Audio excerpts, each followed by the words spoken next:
Kubuka hatiku untuk suara-Mu Tuhan. Seperti anak kecil di pangkuan-Mu, kami hanya mau berserah penuh dan dengar-dengaran dengan-Mu. Roh Kudus, Kau kusayangi. Kami semua mencintai-Mu. Roh yang lembut, datanglah di hati kami, berbicaralah dan ubahkanlah. Jadikan kami serupa dengan gambarannya, Yesus Tuhan. Sembunyikan hamba di balik salib-Mu itu, tarik semua orang datang Tuhan, tua muda besar kecil. Dalam nama Yesus. Amin. Haleluya. Hari ini kita dilayani oleh GMS Live Kids dan saya masih ingat waktu David yang ada di sebelah saya, gitarnya lebih besar dari badannya. Udah mulai karang-karang lagu. Saya terharu waktu saya melihat Ryan, kakak beradik dengan C yang di sebelah sini. Dan mereka waktu pandemi masih kecil sekali. Ya, dan lalu nyanyi lagu Christmas sama saya untuk melayani jemaat. Waktu itu semua online ya, bukan saat teduh bersama, online-nya GMS. Dan pesan pengembalaan diberikan. Lain ya, waktu kalau ada hati seperti anak kecil, bukan hanya anak kecil. Di mana ada kepolosan yang disengaja, bukan ketulusan yang pura-pura. Apalagi kalau anak-anak. Itu suasana langsung berbeda. Memang sorga itu yang empunya orang-orang seperti ini, tua atau muda, yang penting hatinya bersih. Sorga itu gampang datang, tingkap langit terbuka. Saya enggak kerasa-kerasaan tadi waktu mereka masuk ke sini, hati saya suka cita, kayak ada seorang di dalam saya itu lagi gembira gitu. Ya saya tahu lah itu siapa, itu Bapa. Ada urapan yang Tuhan taruh di sini. Saya nggak mau bicara kepada anak-anak kecil saja, tapi saya mau bicara kepada semua. Mari kita belajar dari anak-anak bagaimana beriman dengan Tuhan. Kadang-kadang kalau kita lupa Tuhan itu rupanya seperti apa, mereka-mereka ini belum datang lama di dunia, mereka mungkin masih ingat penciptanya. Kita ini yang sudah nggak sudah bisa politik, sudah bisa sandiwara, apalagi ragi farisi yang sifatnya agamawi. Aduh, sudahlah yang gitu-gitu Tuhan tuh nggak suka. Tuhan nggak akan mau berkati, Tuhan nggak akan mau pakai yang begituan. Tapi kalau kita itu hatinya bersih itu bukan berarti nggak bisa salah, tapi kita itu sungguh-sungguh berserah. Gampang loh. Saya jadi ingat ayat-ayat seperti, sekarang ini semua bermunculan di sini, bukan ayat mas yang saya pilih. Sesungguhnya Allah itu baik bagi mereka yang tulus hatinya, bagi mereka yang bersih hatinya, itu sungguhan. Gampang gitu loh, Tuhan itu datang. Tuhan itu nggak sesusah yang kita kira, ternyata. Kita belajar dari anak-anak. Mereka yang punya kerajaan sorga itu sungguhan. Kita harus jadi seperti itu.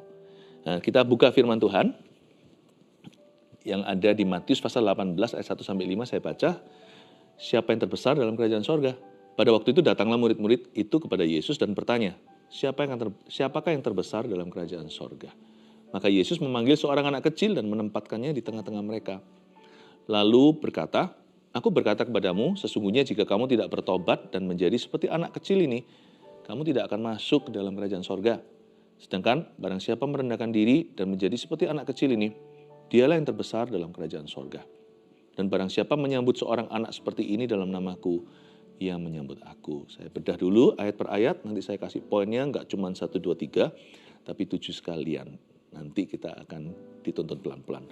Ayat pertama, pada waktu itu datanglah murid-murid itu kepada Yesus dan bertanya. Jadi konteks daripada cerita ini adalah orang-orang dewasa. 12 murid Yesus, mereka sedang berdebat.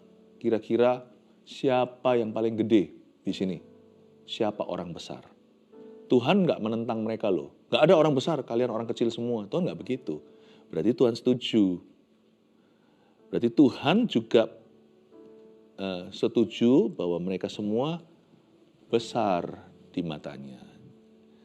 Siapakah yang terbesar dalam kerajaan sorga? Pertanyaan itu mengingatkan saya, mengingatkan kita, bahwa setiap kita dipilih untuk jadi orang besar. Tapi harus pakai caranya Tuhan. Siapakah yang terbesar dalam kerajaan sorga? Justru yang bertengkar, siapa terbesar, malah semua jadi orang kecil.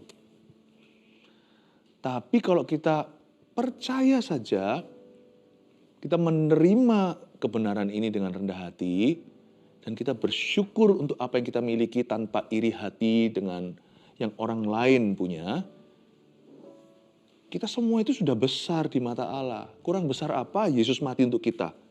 Bayangkan loh, anak Allah yang tunggal ditukar sama kita. Dia ganti kita. Dia mati supaya kita hidup. Kurang besar apa?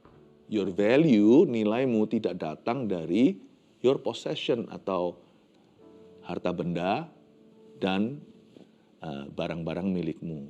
Dan juga bukan datangnya dari apa kata orang dan apa kata dunia. Your value, nilaimu sesungguhnya dan nilaiku adalah karena Yesus mengasihi kita. Karena begitu besar kasih Allah akan dunia, Ia menyerahkan mengutus anak yang tunggal mati bagi kita supaya barang siapa percaya tidak binasa, melainkan beroleh hidup yang kekal. Jadi mari percaya dulu, setiap kita dipilih untuk jadi orang besar dalam kerajaan sorga, tapi pakai versi Tuhan. Maka Yesus memanggil seorang anak kecil ayat 2 dan menempatkannya di tengah-tengah mereka. Yesus tidak perlu pilih-pilih, selektif dulu anak yang mana. Any kid will do. Tuhan itu pilih salah satu secara random aja. Ya, ambil satu, taruh di tengah. Menempatkannya di situ agar murid-muridnya bisa mengerti pelajaran berharga. Berarti setiap anak kecil itu dilahirkan di dunia ini, meskipun mereka sejak awal sudah keturunan Adam dan Hawa seperti kita semua juga pernah kecil kan yang sudah dewasa. Kita waktu lahir di dunia ini dan masih usia batita atau balita, kita semua itu masih lebih tulus daripada nanti-nantinya. Hidup ini jahat. Semakin tua kita belajar kejahatan pula. Banyak orang berubah. Makanya itu Yesus berkata, jangan kau sesatkan anak-anak itu, tapi kita harus membimbing dan menuntun mereka dalam kebenaran. Sebab siapa menyesatkan salah satu dari anak-anak itu lebih baik dililitkan batu kilangan, dilemparkan hidup-hidup ke dalam sungai. Yesus mengutarakan sebuah perumpamaan buat Bapak itu sangat-sangat mengasihi anak-anak kecil ini. Memang anak-anak kecil masih polos, belum teruji. Mereka bisa jadi baik, bisa jadi jahat, tergantung siapa yang handle mereka. Itulah sebabnya pelayanan anak di gereja yang saya gembalakan menempati prioritas ke-1. Kami anggap serius kalimat siapa terbesar dalam kerajaan sorga. Yesus dengan jelas dan sangat nyata ambil seorang anak dan berkata, dialah yang terbesar. Bukan karena anak kecil lebih dicinta dari orang dewasa, tapi Tuhan suka kualitas hatinya, nanti saya jabarkan. Maka Yesus memanggil seorang anak kecil dan menempatkannya di tengah-tengah mereka. Kalimat maka Yesus memanggil seorang anak kecil itu melompat ke saya. Kita semua adalah anak-anak kecil di mata Allah. Mau yang sudah usia kakek nenek 8-90 pun dibanding kekekalan. Bukankah Tuhan Yesus itu Alfa Omega, sebelum Abraham aku sudah ada. Dibanding Tuhan Yesus, kita semua itu masih muda. Yesus itu melihat kita seperti anak kecil. Dan Yesus memanggil kita. Tahukah setiap anak yang lahir di dunia ini, masing-masing mereka ada panggilan Tuhan. Panggilan Tuhan yang mulia. Termasuk Anda? Yes, termasuk Anda, termasuk saya. Makanya itu dosa iri hati, membanding-bandingkan, itu bodoh sekali. Tuhan kita tuh kaya raya. Kalau saya bilang kaya raya, tidak selalu kita referensinya adalah harta dunia. Tuhan kita itu kreatif, Dia itu kreator, Dia itu pencipta. Sidik jari kita pun tak sama. Setiap individu itu, Tuhan itu punya rezeki sendiri, dan masing-masing juga punya salibnya sendiri, tapi setiap kita itu punya panggilan mulia yang tidak sama. Anak kembar 2, kembar siam pun, itu dicipta beda. Yesus memanggil seorang anak kecil, menempatkannya di tengah-tengah mereka, juga suatu perbuatan profetik di mata kita bahwa Tuhan memanggil setiap anak kecil. Siapa di sini pernah jadi anak kecil? Mana ada kita lahir langsung dewasa? Kita semua pernah jadi anak-anak, cuman kita kehilangan kepolosan dan ketulusan kita. Karena kita dirusak oleh dosa. Tapi setelah kita diselamatkan, mari kita jaga hati dengan segala waspada. Salah satu ayat yang sangat-sangat jelas yaitu instruksi ini, jagalah hati. Dan salah satu cara untuk menjaga hati adalah menjaga ketulusannya. Maka Yesus memanggil seorang anak kecil, kita semua itu punya panggilan. Tak terkecuali. Jadi nggak ada satupun anak haram ya di dunia ini. Karena kan bukan salah mereka, mereka hadir ke dunia itu kan ciptaan. Dan jangan ada di antara kita merasa tertolak, aku dulu dikandung di luar nikah. Tapi izinkan saya mengatakan dengan tegas dan otoritas. Anda bukan sebuah kesalahan. Yang salah mungkin orang tua, nenek moyang. Tapi hidup kita ini bukan sebuah kesalahan. Karena Yesus punya panggilan. Ada panggilan yang mulia atas hidup kita. Lalu berkata, ayat 3, aku berkata kepadamu, sesungguhnya jika kamu tidak bertobat dan menjadi seperti anak kecil ini, kamu tidak akan masuk dalam kerajaan sorga. Bahkan keselamatan pun diterima kita kalau hati kita itu seperti anak kecil terbuka.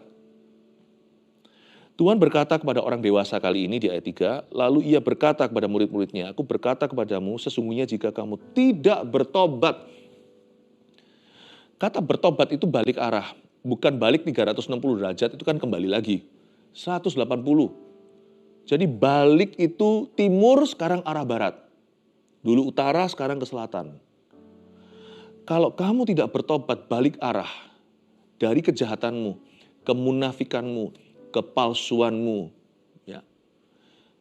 Kalau kamu tidak berbalik dan menjadi seperti anak kecil ini, kamu tidak akan masuk dalam kerajaan sorga.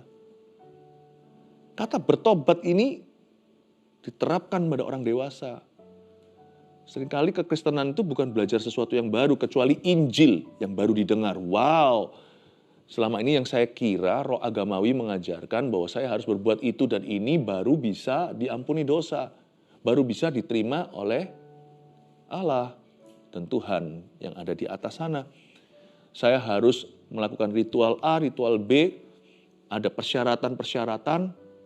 Baru setelah itu mungkin dipertimbangkan apakah saya diberi pengampunan.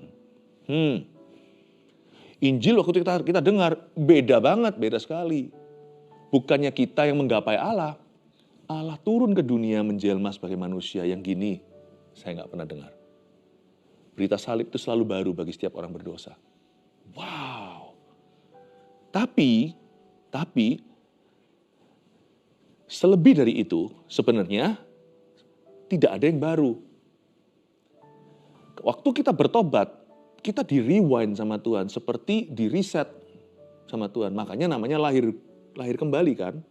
Lahir baru itu jangan membuat kita bingung. Mana bisa orang dewasa seperti saya, orang tua lagi, masuk kembali ke kandungan mama. Apa maksudnya Yesus berkata kamu harus dilahirkan kembali untuk masuk dalam kerajaan sorga? Bukan, itu di-reset sama Tuhan. Bukan kita jadi orok lagi, jadi bayi, masuk ke rahim seseorang, bukan.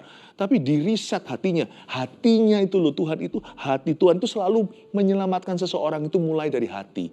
Pekerjaan Roh Kudus itu selalu bermula dari hati. Makanya ayat tadi, jagalah hatimu dengan segala waspada, sebab dari sanalah mengalir kehidupan kekal. Hati itu harus di-reset. Bertobat itu artinya berbalik arah.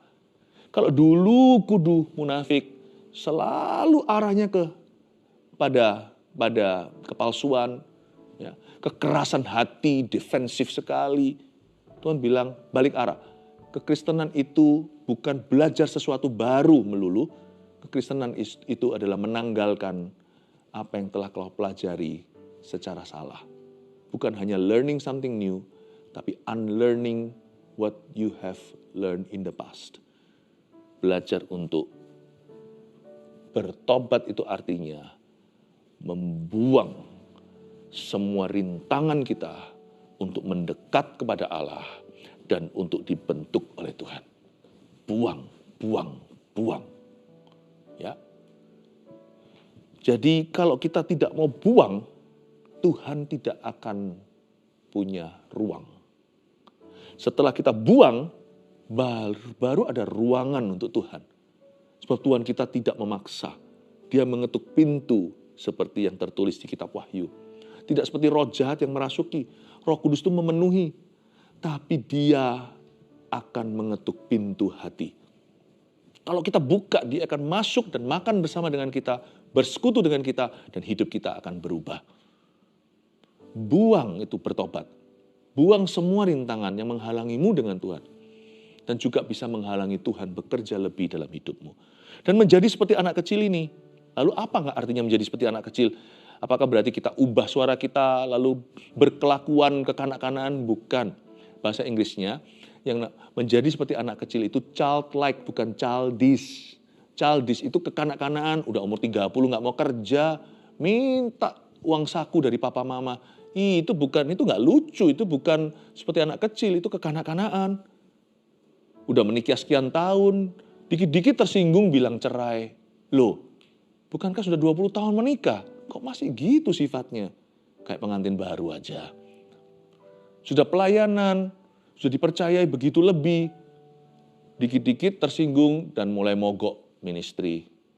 Kok bisa begitu ya? Itu nggak lucu yang kayak gitu, itu nggak ada humornya. Ya. Kekanak-kanaan tidak ada hubungan dengan menjadi seperti anak kecil. Lalu apa ayat 4? Sedangkan barang siapa merendahkan diri dan menjadi seperti anak kecil ini. Nah itu dia. Tuhan langsung beri bocoran. Itulah yang terbesar dalam kerajaan sorga. Barang siapa merendahkan diri selalu ada hubungan dengan ini. Yang namanya menjadi seperti anak kecil sesuai ekspektasi, sesuai aplikasi yang Tuhan beri. Selalu ada hubungan dengan purity dan humility dalam hidup ini. Selalu ada hubungan dengan kemurnian dan kerendahan hati. Udah nggak bisa jauh-jauh dari itu. Jatuhnya buah roh itu nggak bisa jauh dari pohon itu. Ya, nggak bisa. Dan tahu nggak kasih, sukacita, damai sejahtera, keramahan, kemurahan hati, kebaikan semua kok nggak ada. Yang namanya humility ya. Karena humility itu warna semua. Nggak humble ya nggak bisa mengasihi. Nggak humble, nggak ada humility, nggak ada kerendahan hati. Mana bisa, sukacita kita itu palsu pasti. Kita bermegah diri. Kita senang kalau kita menang. Kalau orang lain selalu dikalahkan. Mana bisa damai, hidupnya pasti penuh dengan tukaran, berantem kanan kiri. Kurang humble orangnya, suka gegeran. Mana bisa murah hati. Pasti dia selalu obsesi menguntungkan diri. Orang lain melulu merugi. Mana bisa kalau tidak ada kerendahan hati, kita bisa punya kesetiaan. Menjadi seperti anak kecil, itu berarti humble and pure, murni. Nggak polos loh ya. Orang polos itu nggak teruji, nggak pernah ngalami yang buruk. Tapi orang tulus itu pernah ngalami yang buruk, tapi dia tetap memilih cara Yesus. Nah itu kepolosan yang Tuhan cari. Ayat 5, dan barang siapa menyambut seorang anak seperti ini dalam namaku, ia menyambut aku. Ini juga bicara tentang pelayanan anak, ini juga bicara tentang anak-anak secara harafiah. Tapi barang siapa menyambut seorang anak seperti ini dalam namaku juga punya arti figuratif, yaitu barang siapa menyambut kualitas-kualitas, kriteria-kriteria yang Tuhan cari pada seorang anak itu. Kalau orang itu menyambut hal-hal demikian di hidupnya, menyambut baik, dan menerapkannya, ia menyambut aku. Paham ya? Ayat 5 ini bukan bicara tentang orangnya saja, tapi juga bicara tentang sifatnya. Paling ngeri zaman-zaman ini di dunia bagaimana anak-anak kecil dieksploitasi. Perang pun pakai tentara anak. Ya ini bukan peperangan rohani, perang beneran, bawa senjata, bunuh, dikasih drugs, dikasih obat-obatan. Itu kalau saya lihat ya dokumentasi perang begitu, saya sedih sekali. Anak yang seperti itu sudah tidak memiliki kriteria yang dicari. Meskipun dia masih bocah kecil, tapi dia sudah rusak seperti orang-orang yang sudah dirusak setan lama. Pertahankan itu, ini bukan soal usia. Ini soal quality. Ada 7 kualitasnya, saya kasih satu persatu, yuk ikut sama saya. Ya. Kalian juga harus catat ya, anak-anak di sini, David, Ryan, dan C. Kalian nanti kalau sudah semakin dewasa, jangan kau lupa. Your pastor still holding on, tetap pegang teguh pada sifat-sifat karakter-karakter ini. Well, sometimes I fail, kadang-kadang saya gagal. Tapi saya selalu bangkit kalau saya tidak sesuai standar. Tapi saya mau dorong semuanya untuk kita tulis satu persatu. Ya, oh by the way, sebentar lagi setelah selesai ini nanti setelah selesai firman, saya ingin mendoakan anak-anak Anda. Panggil segera. Segera. Saya ingin kita berdoa untuk anak-anak kita, oke? Dan juga saya mau mendoakan Anda tentunya seperti biasanya. Lalu nanti setelah doa berkat, kan biasanya ada satu lagu, kita sama-sama, nanti David akan nyanyi lagu, ngajak papa mama untuk memuji Tuhan. Ciptaan mereka semua ini, anak-anak GMS, anak-anak GMS, anak-anak GMS Kids. Nanti bisa nyanyi sama-sama ya, jadi jangan terburu-buru, offline dulu, kita nyanyi sama-sama, karaoke dengan keluarga. Nomor 1, apa kualitas yang dicari pada Tuhan? Dicari oleh Tuhan pada seorang anak yang harus kita sambut dalam hidup kita. 1, mereka itu apa adanya. You know, children cannot pretend. Anak kecil nggak bisa pura-pura. Kadang-kadang membuat mama papa gugup kalau ngomong sesuatu lu ditutup mulutnya atau jangan begitu.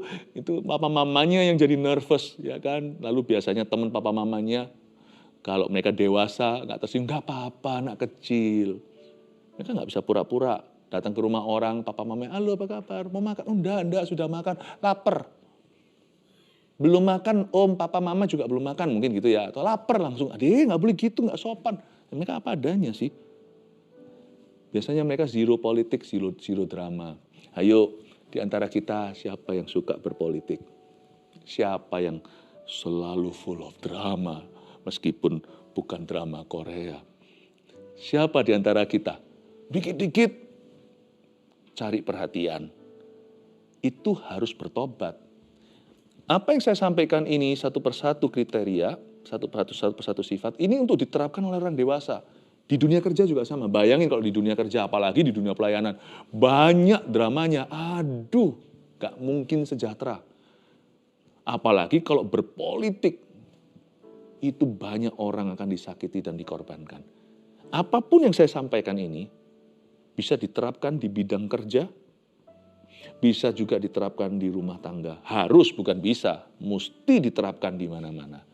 Karena ini adalah dengan kata lain buah roh di versi karakter seorang anak yang Tuhan cari. 2, mudah memaafkan. Ya enggak?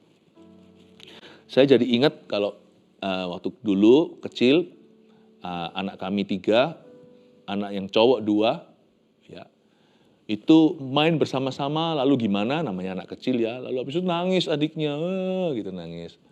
Nggak mau main sama Koko, nggak mau. Baru nggak sampai 5 menit, sungguhan paling cuma 3 menit. Lalu dia lihat sesuatu di TV, Koko, lalu panggil Kokonya. Cerita ini tuh di TV keren sekali, masih kecil mereka main bersama. Karena itu kalau ada anak berantem, orang tua nggak usah ikut lah. Karena orang tua susah lupa. Tapi kalau anak kecil, mudah lali. Mas, gitulah ya.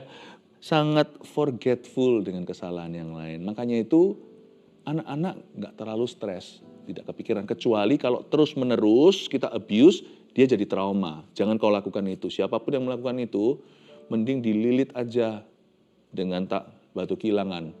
Nyemplung ke kali itu hukumannya lebih ringan daripada api neraka nanti. Siapapun yang menyesatkan salah satu dari anak-anak ini. Karena wajah Bapakku memandang mereka, ada malaikat yang malaikat mereka masing-masing memandang wajah Bapak. Lalu selain apa adanya tadi, mudah memaafkan. Bisa nggak kita terapkan ini? Bayangin kalau kita punya hati seperti seorang anak kecil, kayaknya semua rumah tangga bakalan langgeng deh. Pasti harmonis tuh keluarga. Kayaknya perceraian itu suatu fantasi yang nggak akan pernah terjadi atau akan menjadi suatu kata asing di telinga. Apa itu cerai? What? Divorce, perceraian? What is it? Apa itu? Karena kalau mudah memaafkan, nggak pernah akan jadi kepahitan. Kesalahan akan berhenti jadi kesalahan, kita bisa perbaiki bersama-sama, no hard feeling ya, tidak ada perasaan gimana, tidak ada lengketnya untuk seterusnya. Mudah memaafkan. Terapkan itu. Lord Tuhan, aku mau hati kayak gini. Aku mau apa adanya dan aku mau jadi orang yang gampang ngampuni. Ya, 3. Gampang percaya. Anak kecil itu gampang percaya. Tadi kan saya sudah ceritain tentang anak cowok, sekarang saya ceritain anak cewek. Waktu masih kecil, masih anak satu-satunya, anak sulung kami itu perempuan. Kami ajak pergi ke satu tempat, yogurtnya saya pegang yogurt. Lalu dia lari-lari, lalu habis itu saya nggak sengaja sambil lihat-lihat jalan-jalan tuh ceritanya. Saya minum habis. Lalu dia datang, dia lihat saya, loh kok habis? Saya spontan, bukan saya mau berbohong. Tapi saya spontan, saya tunjuk salah satu dari penjaga tokonya. Lalu dia datang dan dia bukan dengan wajah yang cemberut, tapi penjaga tokonya nggak tahu namanya anak masih umur 5. Tapi habis itu saya ngomong sama dia sih, enggak ada. Daddy yang habiskan, saya nggak mau nanti, saya nggak mau berbohong secara sengaja. Tapi anak kecil itu gampang percaya. Jadi gampang ditipu juga dong. Makanya itu kalau dewasa tambahkan cerdik seperti ularnya, tapi tulusnya jangan hilang. Tuhan suruh kita tulus dulu seperti merpati, baru cerdik seperti ular. Nah banyak orang itu ular yang didahulukan. Jangan salah kalau baca Alkitab. Alkitab bilang suruh tulus dulu seperti merpati, lalu cerdik seperti ular. Equipmentnya, perlengkapannya. Kalau kita belum apa-apa, udah ular jadi ular dulu. Nggak mungkin kita akan berkunjung jadi, nggak mungkin kita akan pernah jadi merpati. Merpati baru muncul dikit, langsung kena bisanya. Gampang percaya. Tahu nggak satu hal? Ini juga kita bisa terapkan dalam hubungan kita dengan Tuhan. Karena itu Tuhan senang. Mengapa? Karena langgeng sama Tuhan itu jadi dekat. Anak kecil itu gampang percaya dengan kata-kata. Mereka itu pegang kata-kata orang. Misalnya, Papa pernah janji kasih saya sepeda. Itu akan ditagih. Sekali kita ngomong, harus kita tepati. Anak-anak ingat. Karena itu kita jangan obral janji supaya mereka punya gambar diri yang sehat. They hold on to words. Mereka berpegang teguh pada perkataan. Bukankah itu sifat orang Kristen sejati? Memegang perkataan Tuhan sekalipun belum melihat. Yang dia harapkan, iman timbul dari pendengaran. Gampang percaya. 4, selalu bertanya.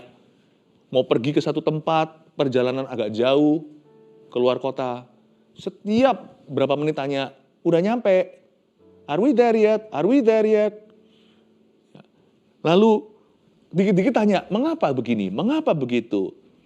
Berapa waktu yang lalu kami membaptiskan jiwa-jiwa baru waktu itu di GMS di Los Angeles waktu saya berkunjung. Lalu banyak orang-orang tua yang dibaptiskan setelah KKR di sana. Lalu ada satu anak kecil umur 7 maju ke depan dalam bahasa Inggris berkata kepada saya, mengapa saya nggak bisa dibaptis? Di tengah-tengah seremoni baptisan. Saya terkejut, saya berkata, lalu saya dapat hikmat Tuhan. Saya menjawab pertanyaannya dengan sebuah pertanyaan.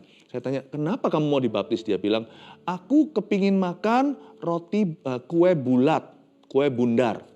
Perjamuan kudus maksudnya. Saya tertawa lah. Saya bilang, kamu suatu hari akan dibaptis. Waktu kamu tahu baptisan itu apa, lalu kamu bisa makan kue bundar itu. Jangan kamu khawatir. Saya bilang sama dia, nanti cepat lambat kamu juga bisa makan di gereja. Tapi jangan umur 7 sekarang ya. Tunggu nanti ketika kamu ngerti. Oke. Saya kasih tangan, dia salaman.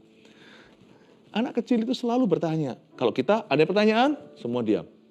Nanti tinggal 5 menit, pertanyaan semuanya.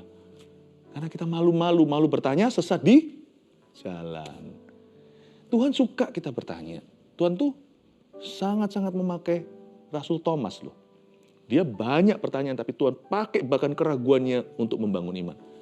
Tapi kalau kita tidak bertanya, ya nggak kenal-kenal Tuhan. Bukan mempertanyakan, tetapi kita harus jujur hati kita saat mencari kebenaran. Yang kelima, saya tambahkan mudah diajar. Apa bedanya dengan orang besar? Orang besar bisa defensif. Kalau mau diberitahu itu sulitnya, kalau dipuji gampang sih.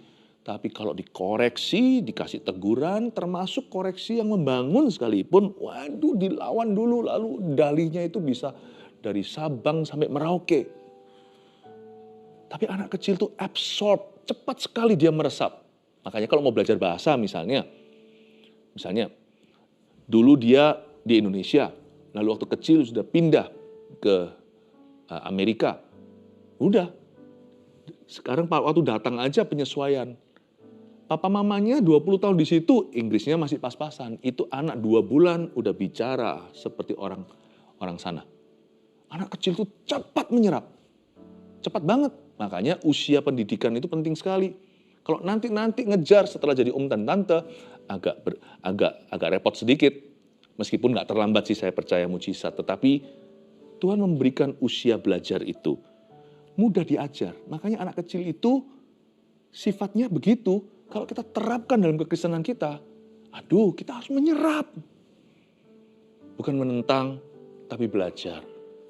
Bukan hanya bertanya itu metodenya salah satunya. Tapi kita juga orang yang mudah sekali diajar. Diajar itu gampang, gini ya, gitu ya. Iya mama, iya papa. Tapi ketika sudah mulai usia remaja, mulai bisa membantah. Apakah kita seperti itu sama Tuhan? Bantah terus? Atau kita berkata seperti Maria, terjadilah padaku sesuai kehendakmu, sesuai perkataanmu. Be it unto me according to your word. Kan gak lama lagi kita Christmas. Ingat-ingat perkataan Ibu Maria. Mudah diajar gak kita ini? Ya, bukan hanya sama Tuhan, sama orang terutama. Kalau sama yang gak kelihatan, belum teruji. Kalau sama yang nampak aja kita melawan, apalagi sama dia yang gak kelihatan. Yang ke-6, ingin tahu. Ini sifat anak kecil yang harus kita miliki. Curiosity yang baik, penasaran, mau tahu. Biasanya curiosity akan berakhir pada discovery. Penasaran itu baik kalau carinya tepat loh ya. Kalau kita penasaran cari buku-buku sesat ya. Kalau kita penasaran itu lebih baik penasarannya itu Kejadian sampai Wahyu.